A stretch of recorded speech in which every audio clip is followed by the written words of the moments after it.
Meu nome é Raul, tenho 42 anos e eu preciso contar essa história. Não porque eu mereça ser ouvido, mas porque talvez minha queda sirva de alerta para alguém. Hoje trabalho numa gráfica em Goiânia, mas há 7 anos atrás eu era pastor de uma das maiores igrejas evangélicas da cidade, Igreja Renascer em Cristo, no bairro Jardim Guanabara. 2.000 pessoas todo domingo. Parecia um sonho, mas virou meu pior pesadelo. Eu nem sempre fui pastor, sabe? Nos anos 90 eu era usuário de crack. Morava nas ruas do centro de Goiânia, pedia dinheiro perto do terminal rodoviário, dormia debaixo de marquise. Minha mãe chorava todo dia, minha família tinha vergonha de mim. Eu era um morto-vivo, só esperando a dose seguinte. Até que em 2005, numa campanha evangelística na Praça Cívica, eu encontrei Jesus de verdade. Ou melhor, ele me encontrou. Aquela noite mudou tudo. Lembro que era um domingo de julho, frio, e eu estava tremendo de abstinência. O pregador falou sobre restauração, sobre Deus transformar ruínas em jardins. Algo mexeu dentro de mim, desci daquela praça chorando, caí de joelhos no altar improvisado. Pedi para Jesus me tirar daquela vida, porque eu não aguentava mais. E, irmão, ele me libertou naquela hora. Passei por clínica de recuperação, fui discipulado, estudei na escola bíblica e em 2010 abri a Igreja Renascer num salão alugado perto do mesmo terminal onde eu pedia esmola. Minha esposa Daniela sempre esteve comigo. Conheci ela na igreja que me acolheu. Ela tocava piano no louvor, menina simples, voz suave, coração enorme. Nos casamos em 2002, quando eu ainda estava me recuperando. Ela nunca me julgou pelo meu passado, sempre acreditou no meu chamado. Tivemos 2 filhos, Júlia, que na época tinha 13 anos, e Lucas, com 10. A Júlia já cantava no ministério infantil. O Lucas sonhava ser pastor como o pai. Éramos conhecidos como o casal modelo de Goiânia. A igreja cresceu rápido, irmão. Começamos com 15 pessoas naquele salão e em 2 anos já éramos 150. Mas o que realmente explodiu o ministério foi em 2012. Fizemos um culto ao ar livre na Praça Cívica, a mesma onde eu fui liberto. Tinha umas 300 pessoas quando uma mulher de cadeira de rodas chegou. Nome dela era Sandra, 8 anos sem andar por causa de um acidente. Eu orei por ela, impus as mãos e, irmão, ela levantou e começou a caminhar ali na frente de todo mundo. As pessoas começaram a gritar, chorar, filmar. O vídeo viralizou no YouTube, 2 milhões de visualizações em uma semana. A partir dali, a igreja explodiu. Gente de Aparecida de Goiânia, Senador Canedo, até de Anápolis começou a vir. Em 2017, a gente tinha 2.000 membros fiéis, culto 3 vezes por semana lotado. Eu pregava sobre libertação, sobre Deus transformar ex-viciados em pastores. Meu testemunho, do crack ao púlpito, virou famoso na cidade inteira. Daniela era meu suporte em tudo. Ela tocava piano em todos os cultos, chorava emocionada quando eu pregava. Do púlpito, eu sempre a chamava de minha Ruth, minha mulher virtuosa. As pessoas invejavam nosso casamento, tiravam foto com a gente, diziam que queriam um relacionamento igual ao nosso. A foto da nossa família estava na capa do folheto da igreja. Júlia e Lucas crescendo no ministério, servindo a Deus. Era perfeito demais para ser verdade. Eu tinha uma equipe forte na igreja, 5 obreiras dedicadas que seguravam as pontas comigo. Jéssica, a líder dos jovens, voz de anjo, toda dedicada. Camila, minha secretária, divorciada, sempre com a filhinha nos cultos. Renata, líder de células, casada, mas o marido era complicado. Fernanda, professora da escolinha bíblica, menina tímida de Itumbiara. E Patrícia, a tesoureira, amiga íntima da Daniela há mais de 10 anos. Elas eram o coração da igreja. Mulheres de oração, de jejum, de verdade. Mas, irmão, o orgulho é uma porta aberta para o inferno. Eu comecei a acreditar que era especial demais, ungido demais, usado demais. Quando as pessoas me chamavam de homem de Deus, eu começava a achar que tinha algum privilégio, sabe? Que as regras normais não se aplicavam a mim da mesma forma. Esse foi meu primeiro erro, e nem percebi. O diabo não chega com chifres e garfo, ele chega com elogios e oportunidades. No final de fevereiro de 2016, a Daniela teve uma cirurgia de vesícula que complicou feio. Infecção generalizada, quase morreu. Ficou 2 meses acamada em casa. Eu assumi tudo sozinho. Pregações, administração, aconselhamentos, visitas. Estava exausto, sobrecarregado, e foi aí que tudo começou a desmoronar. Foi aí que o inimigo encontrou a brecha que precisava para destruir minha vida, minha família e meu ministério inteiro. Foi em março de 2016 que a Jéssica começou a ficar até mais tarde na igreja me ajudando. Ela tinha 24 anos, líder do grupo de jovens, cabelo comprido até a cintura, sempre de saia. A menina era dedicada demais, vinha de família pobre, lá do Jardim Nova Esperança. O pai tinha abandonado ela quando criança, então ela me via como uma figura paterna, um mentor espiritual. Eu sabia disso e deveria ter mantido os limites, mas não mantive. As primeiras noites foram inocentes, juro. A gente ficava organizando relatórios, planejando eventos dos jovens, conversando sobre o ministério até 1h da manhã. Ela falava dos sonhos dela, de como Deus tinha chamado ela para o ministério. Eu contava das dificuldades de liderar uma igreja grande, do peso da responsabilidade. Era bom ter alguém que parecia me entender, sabe? A Daniela estava em casa, doente, dopada de remédio. Eu me sentia sozinho no comando de tudo. Na segunda semana, a gente orou juntos no escritório pastoral. Coisa normal, oração de encerramento antes dela ir embora. Mas quando terminamos, eu segurei a mão dela por tempo demais. Senti uma conexão estranha, um arrepio. Ela também sentiu. Vi nos olhos dela. Nenhum dos dois falou nada, mas algo tinha mudado ali. O inimigo tinha colocado o pé na porta e eu nem percebi. Terceira semana de março, depois do ensaio do coral, a gente ficou conversando no estacionamento vazio da igreja. Devia ser umas 11h da noite. A gente estava dentro do meu carro, ar-condicionado ligado, e o silêncio ficou pesado demais. Eu não sei quem se aproximou primeiro, mas de repente eu estava segurando o rosto dela e a gente se beijou. Foram 30 segundos que destruíram tudo que eu tinha construído em 11 anos de ministério. Cheguei em casa, eram 2h da manhã. A Daniela dormia profundamente, os remédios fortes deixavam ela apagada. Tranquei no banheiro e chorei olhando no espelho. O que eu tinha feito? Como eu, um homem de Deus, um pastor, tinha caído daquele jeito. Pensei em acordar a Daniela e contar tudo, mas não tive coragem. Decidi guardar aquilo, como se nunca tivesse acontecido. Esse foi meu segundo erro e o maior de todos. O silêncio alimenta o pecado como oxigênio alimenta fogo. A Jéssica passou a madrugada no chão do quarto dela, orando em línguas, chorando desesperada. Ela me ligou às 7 da manhã, voz embargada, dizendo que ia contar tudo para Daniela. Meu coração quase parou. Eu disse para ela que aquilo tinha sido o inimigo nos testando, que a gente precisava jejuar 3 dias e nunca mais deixar acontecer, que ninguém podia saber porque iam julgar sem entender. Eu manipulei ela espiritualmente.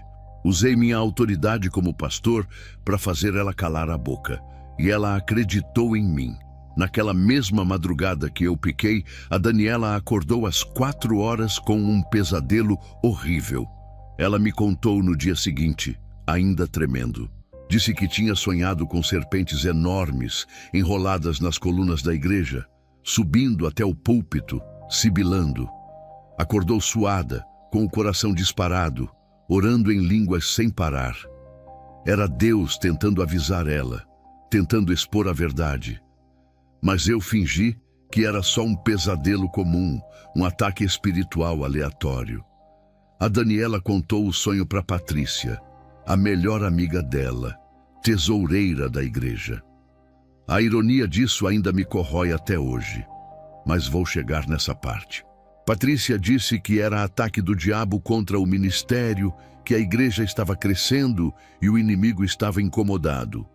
As duas fizeram vigília na quinta-feira à noite, orando por proteção sobre mim, sobre a igreja.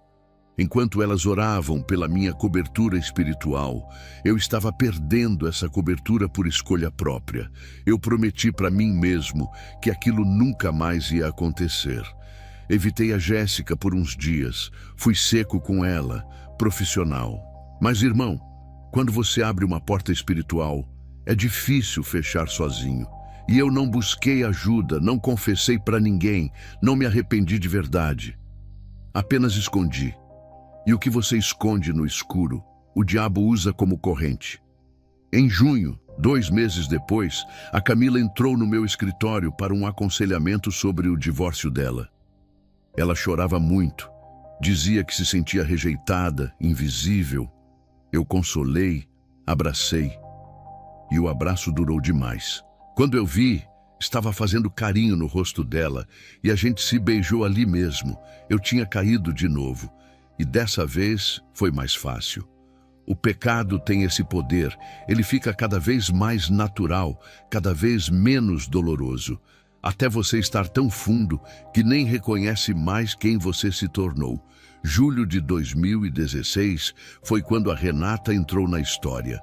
A gente tinha marcado um retiro espiritual em Caldas Novas com a liderança da igreja. A Renata era líder de células, mulher de oração forte, mas o casamento dela era um inferno. O marido bebia, estava desempregado, já tinha batido nela algumas vezes. Ela usava lenço para esconder os hematomas, mas todo mundo sabia. Eu sabia. No retiro, o marido dela não foi como sempre. Ela estava fragilizada, precisando de alguém que a tratasse bem. E eu usei isso. Na segunda noite, ofereci oração de cura interior no quarto dela, às 11 horas da noite. Disse que Deus tinha me mostrado que ela precisava de libertação emocional. Dentro daquele quarto de hotel, eu segurei as mãos dela, orei e depois disse as palavras mais nojentas que eu podia ter dito. Você merece ser amada por um homem de Deus.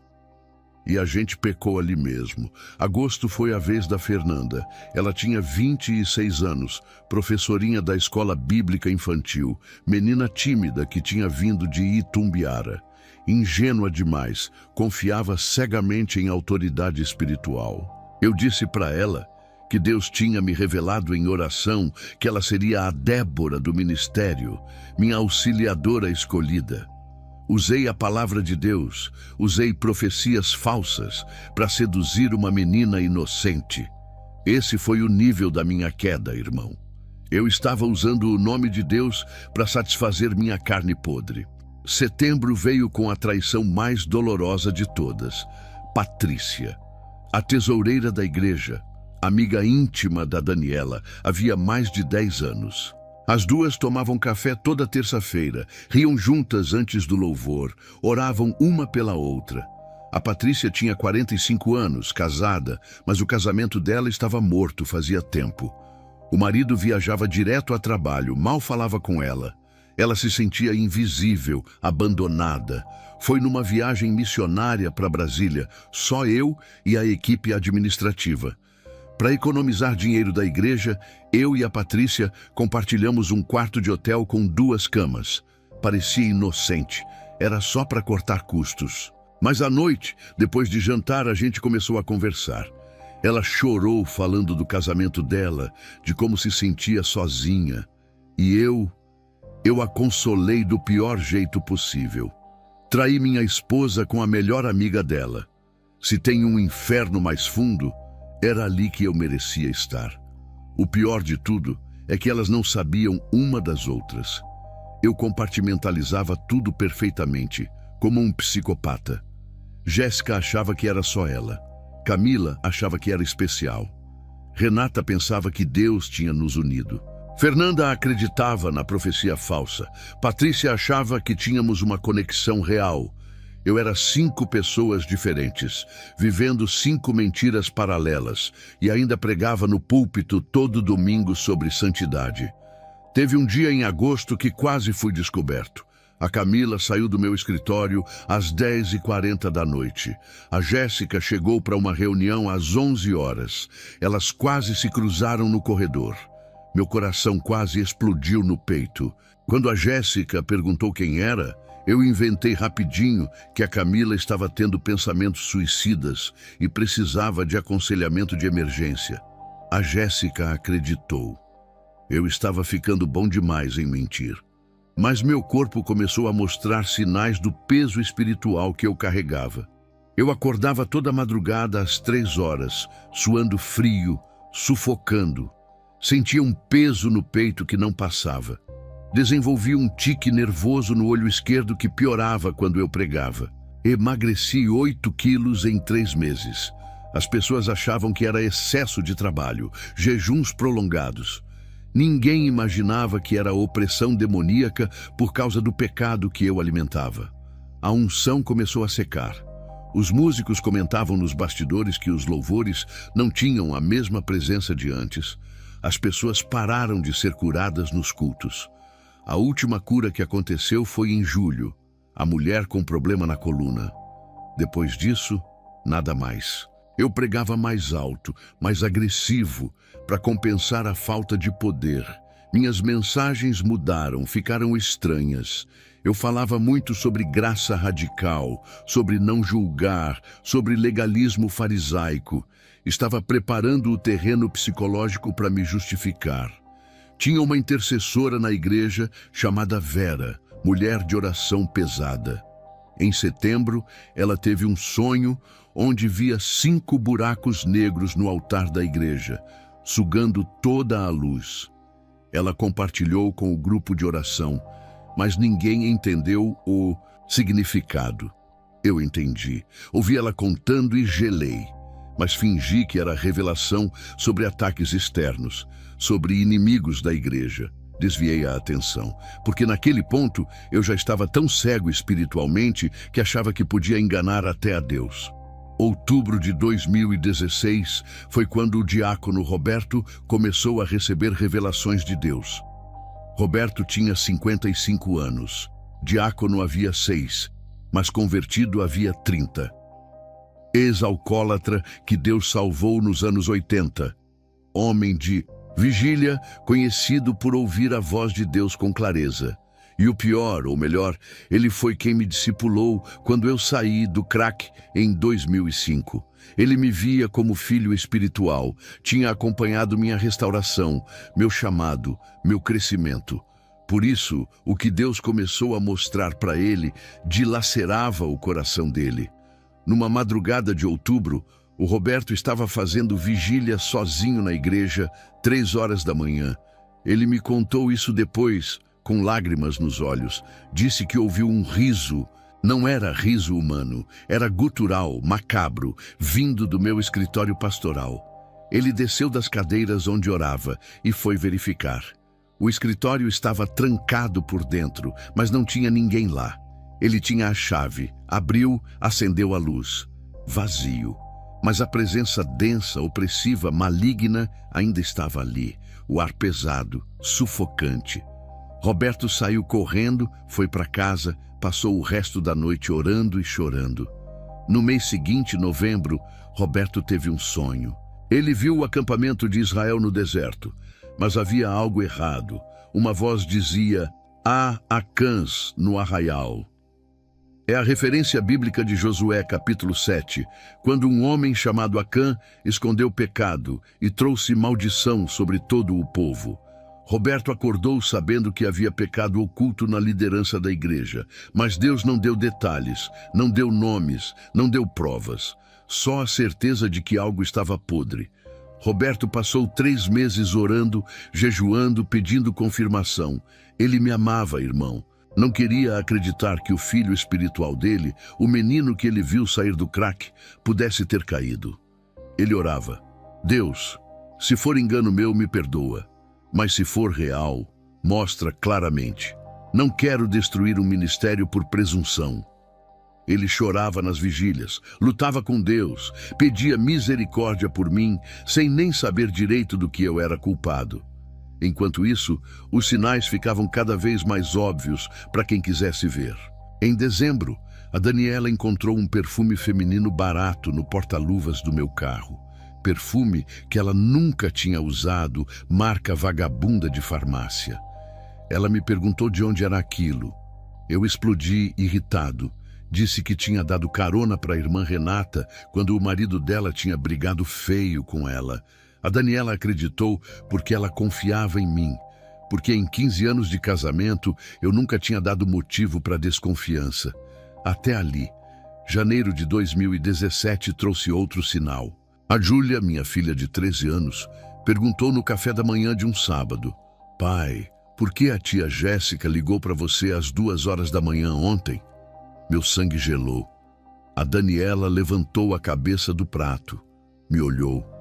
Eu disse irritado que a Jéssica estava com crise espiritual, pensamentos de suicídio, que eu não podia ignorar uma ovelha em desespero. A Daniela franziu a testa, mas não insistiu.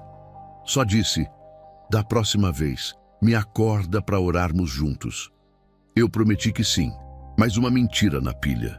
Fevereiro foi o mês que eu esqueci nosso aniversário de casamento pela primeira vez em 15 anos.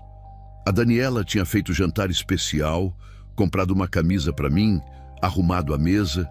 Eu cheguei em casa às 11 da noite, tinha ficado resolvendo questões da igreja. Na verdade, tinha ficado com a Patrícia.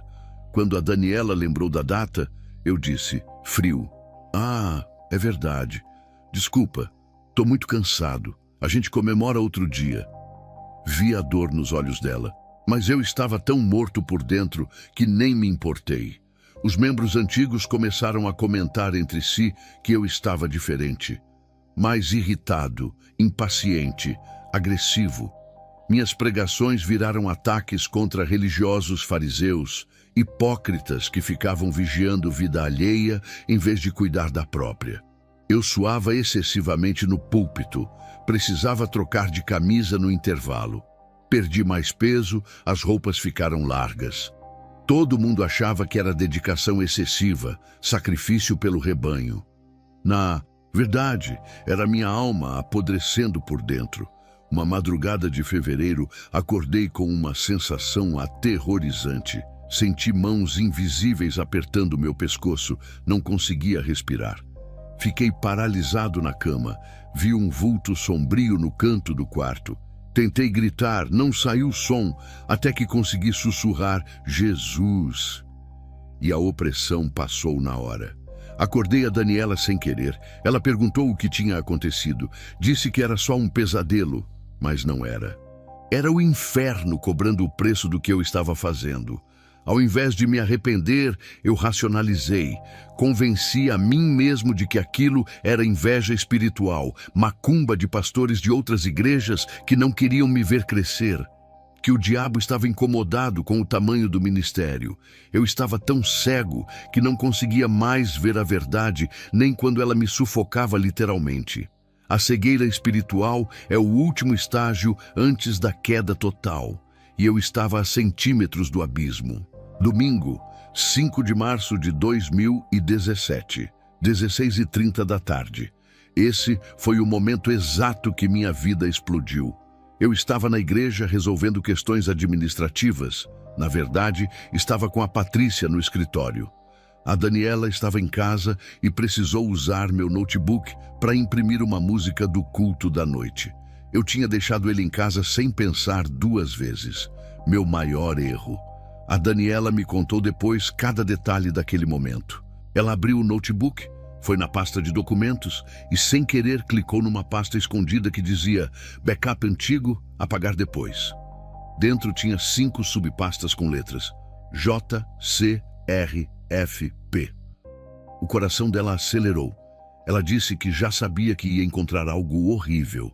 Abriu a pasta J. Tinha uma foto da Jéssica com uma legenda minha. Minha menina especial. Mensagens. Preciso de você hoje, escritório 10 horas, tô morrendo de saudade. Ela continuou abrindo as outras pastas, mãos tremendo. Camila, Renata, Fernanda.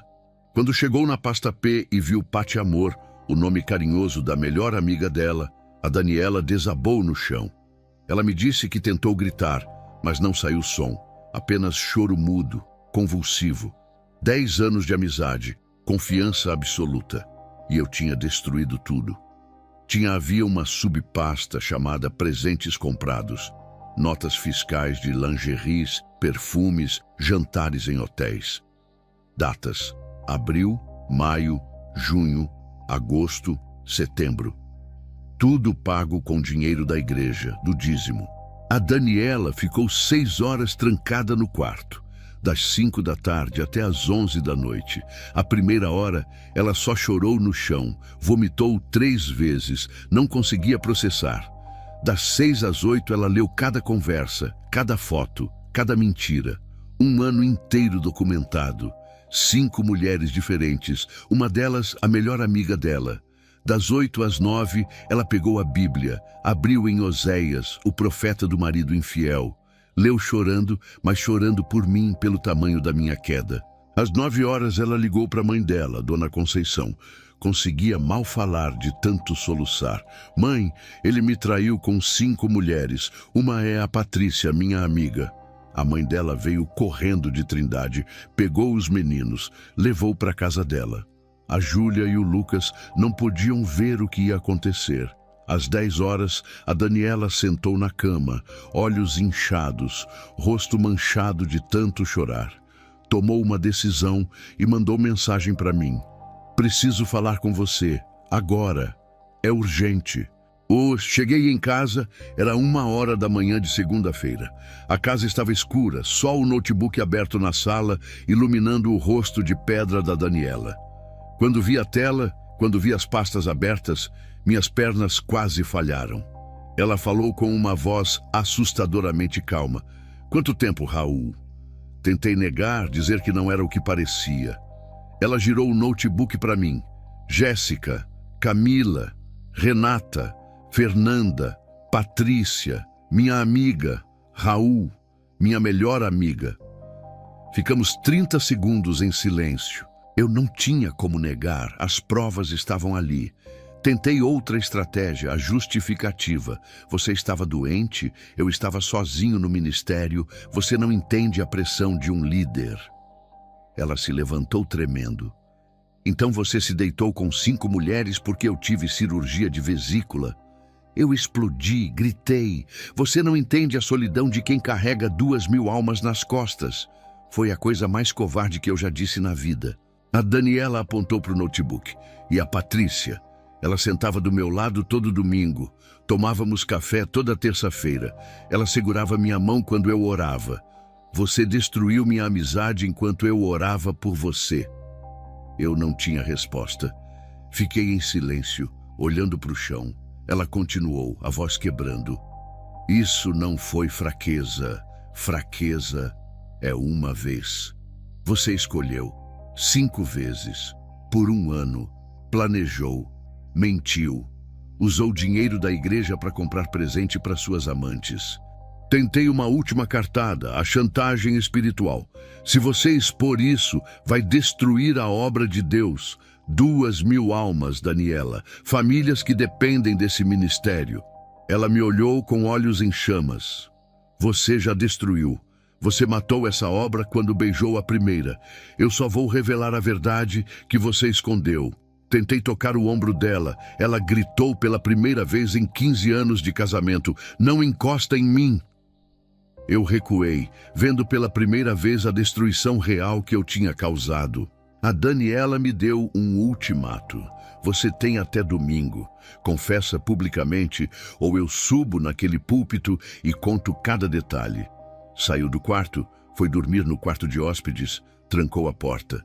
Fiquei sozinho na sala até o amanhecer, olhando aquelas pastas abertas no notebook. 5 vidas destruídas, uma família despedaçada, um ministério condenado. E tudo por causa das minhas escolhas. Não tinha mais como fugir. A verdade ia explodir no domingo, de um jeito ou de outro.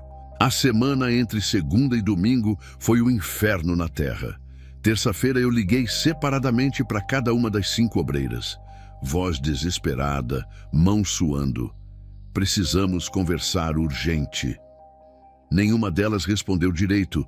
Todas sentiram que algo terrível estava vindo. A Jéssica me respondeu só: "Pastor, tá tudo bem?" Eu não consegui falar mais nada. Desliguei. A Camila nem atendeu.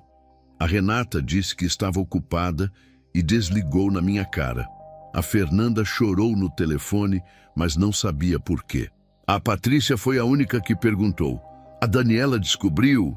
Eu não precisei responder. O silêncio disse tudo. Quarta-feira à tarde, o Roberto me encontrou no estacionamento da igreja. Ele tinha nos olhos aquela certeza de quem já sabe da verdade. Me abraçou e disse: "Filho, Deus me mostrou. Há pecado oculto e vai ser exposto no domingo." Meu corpo inteiro tremeu. Perguntei como ele sabia. Ele só balançou a cabeça. 3 meses de revelações, Raul. Eu orei para estar errado. Mas não estou, né? Abaixei a cabeça, não consegui olhar nos olhos dele. Ele chorou ali mesmo, me abraçando. Eu te amo como filho, mas Deus é justo. Quinta-feira à noite tivemos ensaio da banda. Às 9 horas, todas as luzes da igreja piscaram e apagaram. Ficamos 30 segundos no escuro completo. Quando as luzes voltaram, o teclado da Daniela estava tocando sozinho. Uma nota única, contínua, aguda, penetrante. Os músicos se entreolharam assustados. O baterista sussurrou: "Isso é sinal." A Daniela desligou o teclado da tomada, mas a nota continuou por mais 5 segundos. Depois, silêncio. Todo mundo foi embora mais cedo naquela noite, com medo. Sexta-feira de madrugada, a Jéssica me ligou às 4 horas. Voz desesperada, chorando: "Pastor, tive um pesadelo horrível. A igreja estava pegando fogo, todo mundo gritando, eu não conseguia sair." O que significa isso? Eu sabia exatamente o que significava. Era Deus mostrando para ela que domingo ia ser o dia do fogo. Mas eu menti de novo. "É só ataque espiritual, filha. Ora e jejua amanhã." Ela acreditou. Desliguei e fiquei olhando para o teto até o sol nascer. Sábado eu passei o dia inteiro ensaiando a pregação. O título era "Superando Gigantes Espirituais." A ironia era cruel e eu sabia. Eu ia pregar sobre vencer o pecado, sobre Davi derrotando Golias, enquanto meu próprio pecado estava prestes a me derrotar publicamente. Li e reli as anotações, tentei decorar, mas as palavras não entravam na cabeça. Tomei 3 calmantes de noite para tentar dormir. Não funcionou. Fiquei acordado a noite inteira, suando, olhando para o relógio. Sábado às 11 da noite não aguentei mais. Fui sozinho para a igreja vazia. Abri a porta, acendi as luzes. Subi no púlpito. Caí de joelhos no altar e gritei: "Deus, me dá mais uma chance. Eu corrijo isso discretamente. Ninguém precisa saber. Por favor." Minha voz ecoou no salão vazio. Silêncio absoluto. Nenhuma resposta, nenhuma misericórdia, nenhuma saída. Fiquei ali, chorando até meia-noite.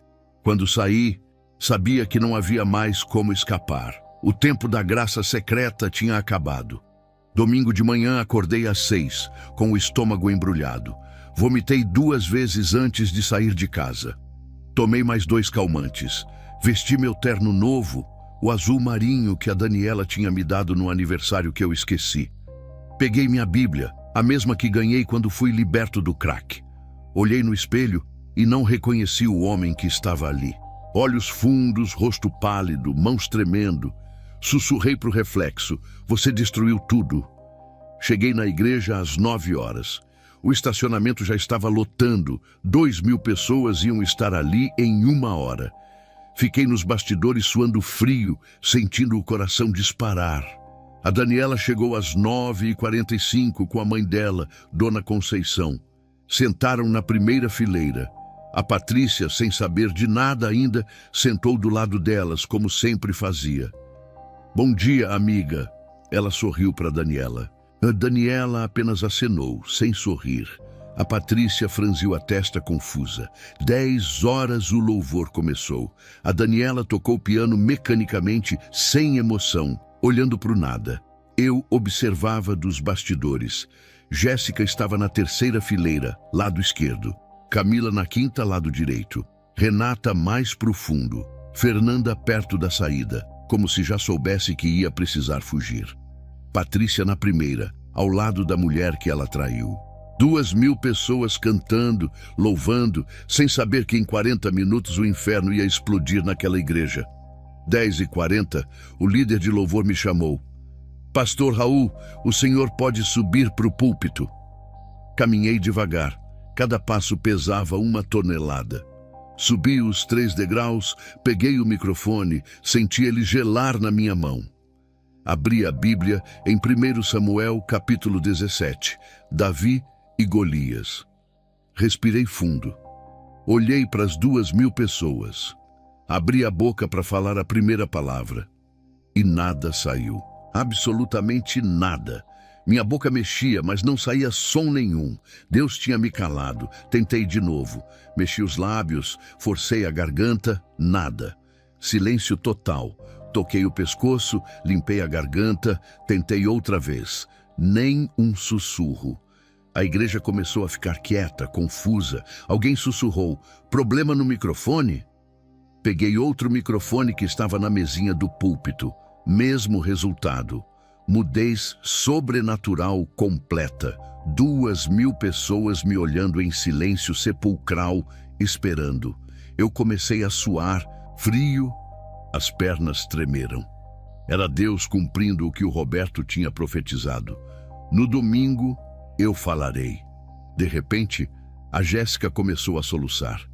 Ela estava sentada na terceira fileira.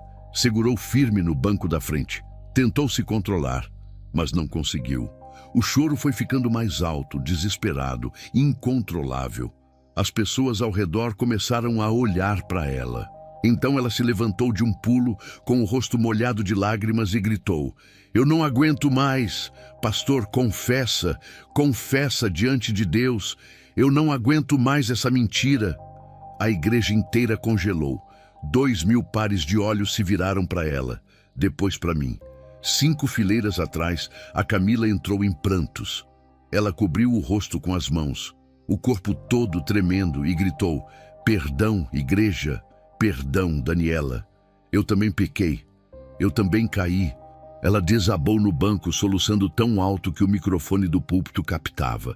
As pessoas começaram a murmurar, confusas, assustadas. O que está acontecendo? Do que elas estão falando? O clima na igreja mudou. Ficou denso, sufocante. A Renata começou a gritar do fundo. Ela caiu no chão entre os bancos aos berros. Não foi só ela, fui eu também. Deus me perdoa, eu pequei contra essa família. 2 irmãos tentaram ajudá-la a levantar, mas ela se debatia, gritando, chorando. A Fernanda, que estava perto da porta lateral, saiu correndo para fora. Ouvi ela vomitando no estacionamento. 2 minutos depois, ela voltou cambaleando, caiu de joelhos no corredor central e gritou: Jesus, me perdoa, eu pequei contra essa família, me perdoa. Foi aí que aconteceu o momento mais devastador de todos. A Patrícia, que estava sentada ao lado da Daniela na primeira fileira, começou a tremer violentamente. A Daniela virou e olhou diretamente nos olhos dela. Não disse nada, só olhou. Aquele olhar dizia tudo. A Patrícia entendeu na hora que a Daniela sabia.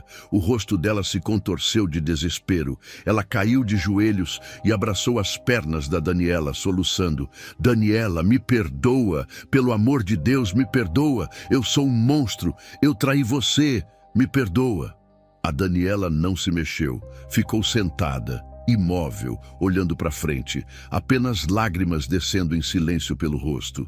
A mãe dela, Dona Conceição, abraçou ela por trás, chorando também. A igreja inteira estava em choque absoluto. Pessoas chorando, gritando, algumas desmaiaram. Um homem gritou do fundo: que inferno é esse? O que está acontecendo? Crianças choravam assustadas com o caos. Era o juízo de Deus caindo publicamente sobre mim. Minha voz voltou. Não voltou normal.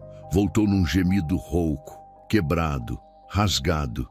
Saiu de dentro de mim como um grito de dor. Eu pequei.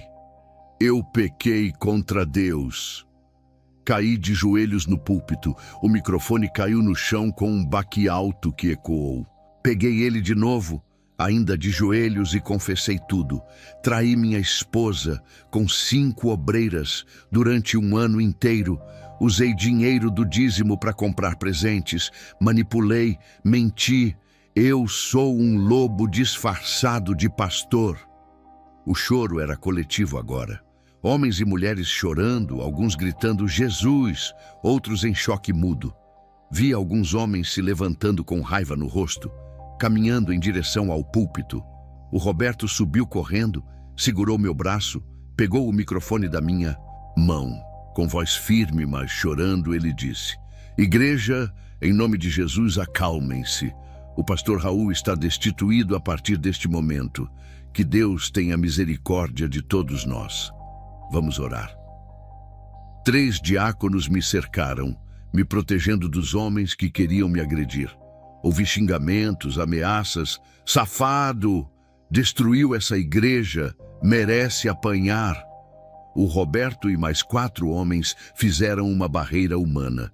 Me levaram pela porta lateral, direto para o estacionamento. Entrei no meu carro, mãos tremendo, tanto que mal conseguia colocar a chave na ignição.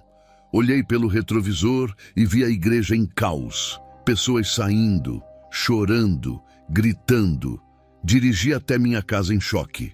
Entrei, tranquei a porta, desabei no chão da sala. Foi aí que caiu a ficha do que eu tinha feito. Não era só meu casamento destruído, eram 5 mulheres humilhadas publicamente. Era uma igreja de 2.000 pessoas traumatizada.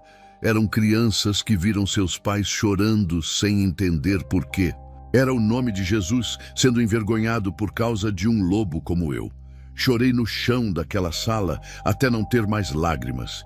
E mesmo assim, o pior ainda estava por vir. Segunda-feira, não saí de casa. 47 chamadas não atendidas. 23 mensagens no WhatsApp que eu não abri. Desliguei o celular, fechei as cortinas, fiquei no escuro. A geladeira vazia, mas não tinha fome mesmo. Fui até o armário onde a Daniela guardava as bebidas para visitas. Peguei uma garrafa de uísque, nem lembro a marca.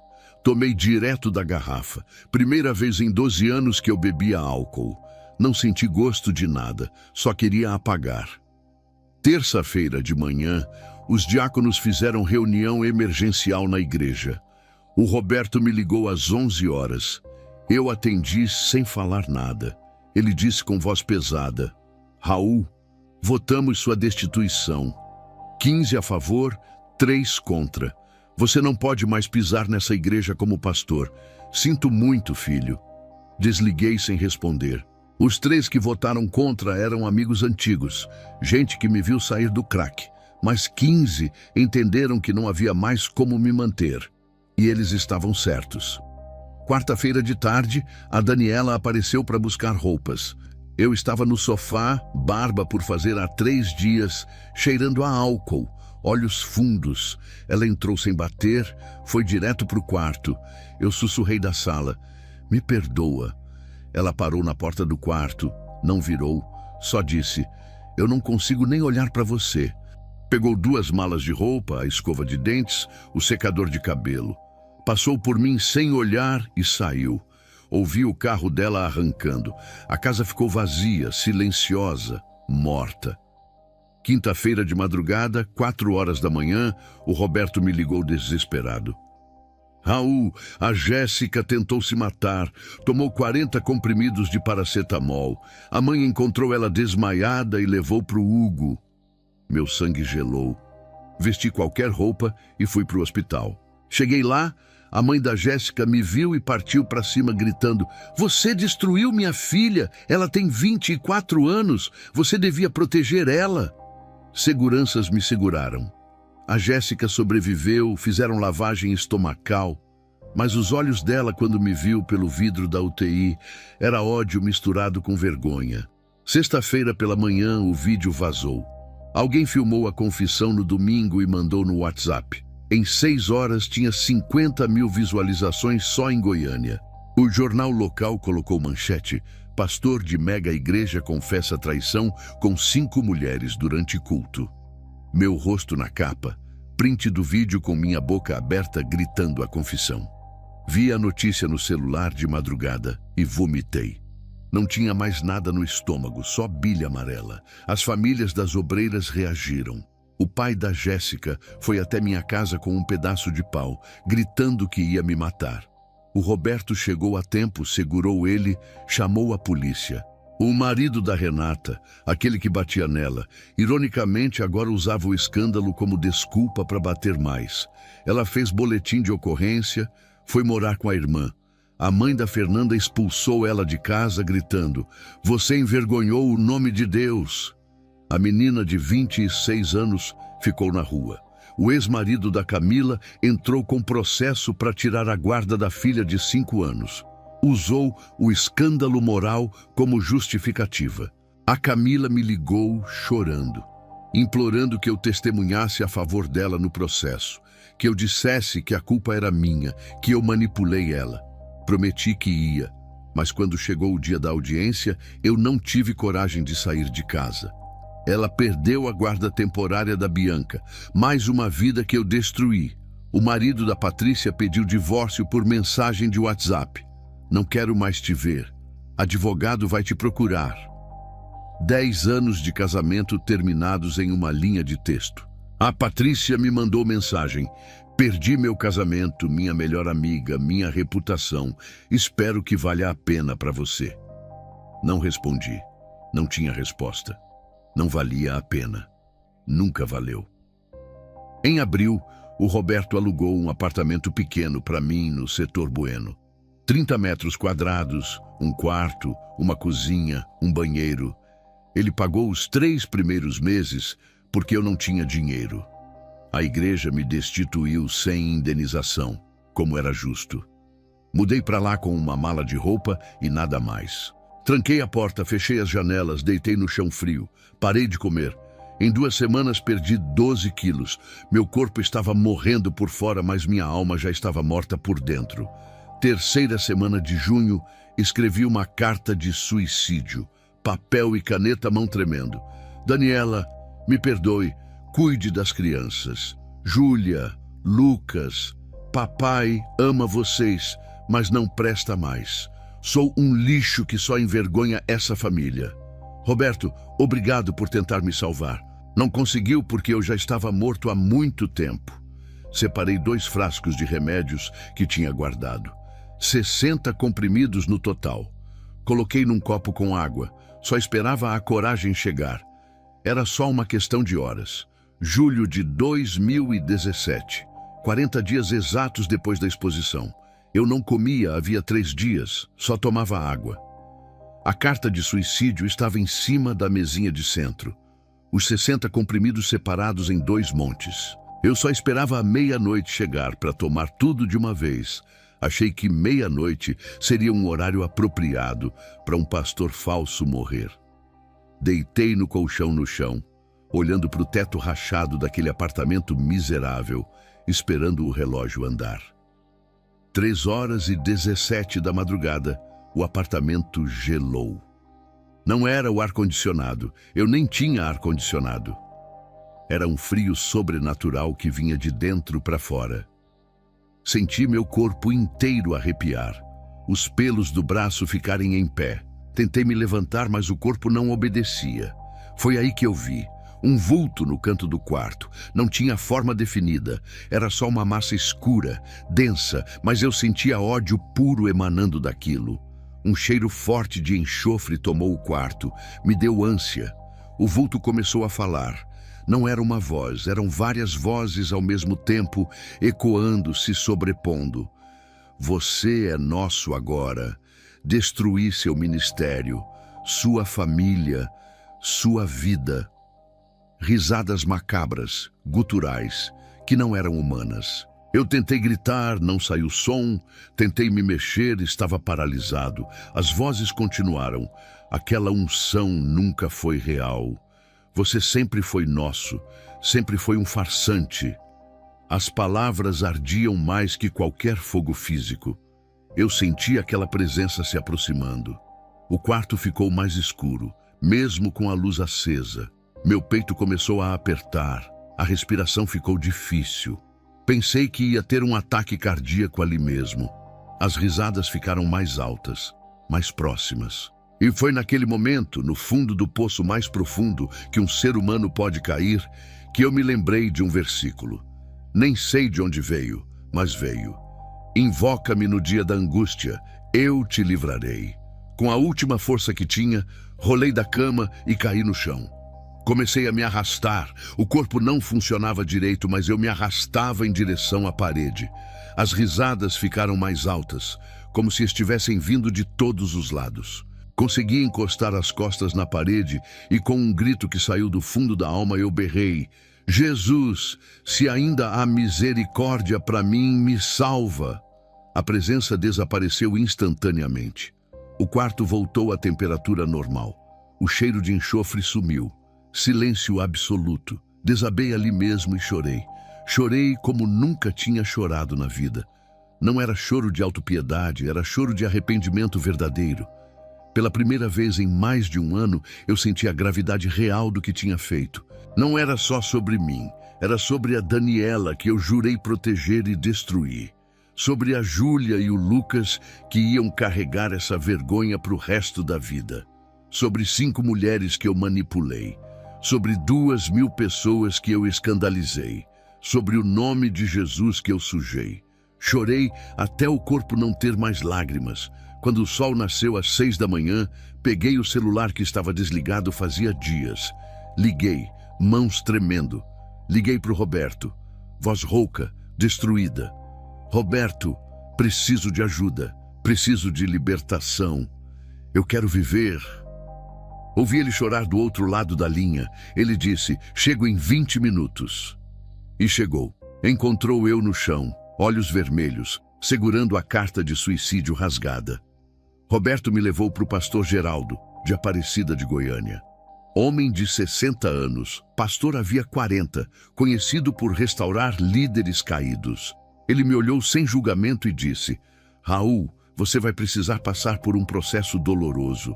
Não vai ser rápido, não vai ser fácil e não garanto que você volte ao ministério, mas posso te ajudar a voltar para Jesus. Aceitei na hora. Prestação de contas semanal, terapia cristã, acompanhamento psicológico, tudo o que fosse necessário. Agosto de 2017. Comecei sessões semanais com o pastor Geraldo e com uma psicóloga cristã chamada Márcia. As sessões eram brutais. Eles me faziam encarar cada mentira, cada manipulação, cada momento que eu escolhi o pecado. Eu chorava toda a sessão. Teve dia que vomitei durante a sessão de tanta vergonha, mas era necessário. Você não sara fingindo que a ferida não existe. Outubro de 2017, consegui ler a Bíblia pela primeira vez em 8 meses, sem chorar de vergonha. Salmo 51. Cria em mim um coração puro, ó Deus, e renova dentro de mim um espírito estável. Aquelas palavras entraram fundo. Copiei o salmo inteiro num caderno, lia todo dia. Janeiro de 2018, o Roberto me ajudou a arrumar um emprego humilde. Repositor no Bretas do setor Bueno. Salário mínimo. Crachá escrito: Raul, repositor. Sem título, sem holofotes. Apenas um homem quebrado tentando reconstruir. Abril de 2018, um cliente me reconheceu no supermercado. Eu estava repondo prateleira de arroz quando ele se aproximou. O senhor não é o pastor? Meu coração acelerou. Respirei fundo e respondi: não sou mais pastor, irmão. Sou só o Raul. E ele ficou sem graça, pediu desculpa e saiu. Aconteceu mais umas 5 vezes naquele ano. Cada vez doía menos. Eu estava aprendendo a viver sem o título, sem a identidade que eu tinha construído. Setembro de 2018, escrevi uma carta para Daniela. 3 páginas escritas à mão, refiz 7 vezes até ficar certa. Não pedi ela de volta, não pedi uma chance, só pedi perdão. Daniela, não espero que você me perdoe. Não espero nada de você. Só preciso que você saiba que estou verdadeiramente quebrado e arrependido. Você merecia um homem que te honrasse. Eu fui um covarde que te destruiu. Que Deus te cure completamente dessa dor que eu causei. Enviei pelo correio. Não recebi resposta durante 3 meses. Dezembro de 2018, a resposta chegou. Envelope simples, letra dela que eu conhecia tão bem. Abri com mãos tremendo. Raul, estou em processo de cura com a ajuda de Deus e terapia. Não sei se há futuro para nós. Provavelmente não há. Mas reconheço que você está mudado. O Roberto me conta do seu processo. Que Deus continue te restaurando. Daniela. Li aquilo umas 20 vezes. Não era reconciliação, mas era reconhecimento. Era mais do que eu merecia. Março de 2019, teve um momento crítico. A Fernanda me mandou mensagem no WhatsApp. Raul, também estou sofrendo muito sozinha. Será que podemos conversar? Meu dedo ficou parado sobre o teclado. A tentação era real. Solidão chamando solidão. Mas o Roberto estava do meu lado fazendo visita pastoral. Mostrei a mensagem para ele. Ele perguntou, o que você vai fazer? Bloqueei o número na frente dele. Falei, nunca mais. Isso nunca mais. Maio de 2019 foi o encontro mais difícil. A Patrícia pediu para se encontrar com a Daniela numa cafeteria em Trindade. A Daniela me avisou antes. Disse que ia levar a mãe junto. Elas se encontraram num sábado de tarde. A Patrícia mal conseguia olhar nos olhos da Daniela. Ela disse chorando, eu sei que perdão não apaga o que fiz, mas preciso que você saiba que acordo todo dia com essa dor. Perdi meu casamento, perdi você, perdi tudo. A Daniela respirou fundo. Eu não esqueço, Patrícia, mas escolho te perdoar. Porque Deus me perdoa todo dia também. Elas se abraçaram chorando. Não restaurou a amizade, mas trouxe paz. Os anos seguintes foram de reconstrução lenta. Em 2020 deixei o Bretas e consegui emprego numa gráfica, a Rapidão no setor Campinas. Trabalho simples, honesto. Nunca mais voltei ao ministério pastoral. Recusei 3 convites de igrejas pequenas que queriam me dar uma chance. Minha resposta sempre foi, não mereço esse título. Deus me chamou uma vez. Eu destruí esse chamado. Hoje sou só um servo que congrega na última fileira. A relação com meus filhos foi a mais difícil de reconstruir. A Júlia hoje tem 20 anos, faz faculdade de psicologia. Ano passado ela me disse algo que nunca vou esquecer. Pai, você me machucou profundamente, envergonhou nossa família, mas sua honestidade em assumir o erro, em não se esconder, me ensinou mais que qualquer sermão que você pregou. A gente chora junto às vezes. O Lucas, com 17, ainda processa tudo. Passa semanas sem falar comigo. Eu respeito o tempo dele, oro por ele todo dia. Sobre as 5 obreiras, eu acompanho de longe através do Roberto. A Jéssica se mudou para Brasília, se casou em 2021, tem 2 filhos.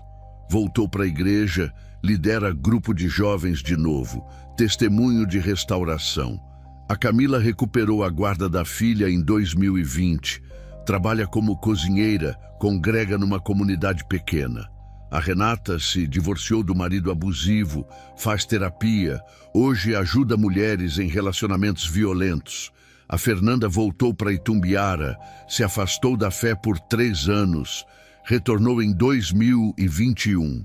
A Patrícia mora em Anápolis, divorciada, congrega discretamente. 2024, 7 anos depois, eu estava organizando papel na gráfica quando um jovem pastor de uns 27 anos entrou. Ele perguntou, o senhor é o Raul? Gelei, respondi, sou. Ele disse, eu assisti o vídeo da sua queda em 2017. Na época eu estava brincando com pecado oculto, relacionamento errado com uma obreira da minha igreja. Seu testemunho me salvou de cometer o mesmo erro. Vim pessoalmente agradecer. Abracei aquele rapaz e chorei. Não cometa meus erros, filho. Pelo amor de Deus, não cometa. Hoje eu congrego numa igreja simples no setor Fama. Sento na última fileira, sempre. Quando o pastor chama visitantes para frente, eu nunca me levanto. Não por vergonha, mas por humildade genuína. Eu sei onde Deus me encontrou de verdade. A Daniela se divorciou oficialmente de mim em 2019. Ela toca piano na Igreja Batista de Trindade. Está curada, em paz. Não voltamos, não era para voltar mesmo. Mas ela encontrou a paz dela e eu, a minha. Não tenho mais púlpito, mas tenho paz. Não tenho mais igreja, mas tenho Jesus. Não tenho mais título, mas tenho perdão. E irmão, isso é suficiente. Para mim, isso é mais que suficiente.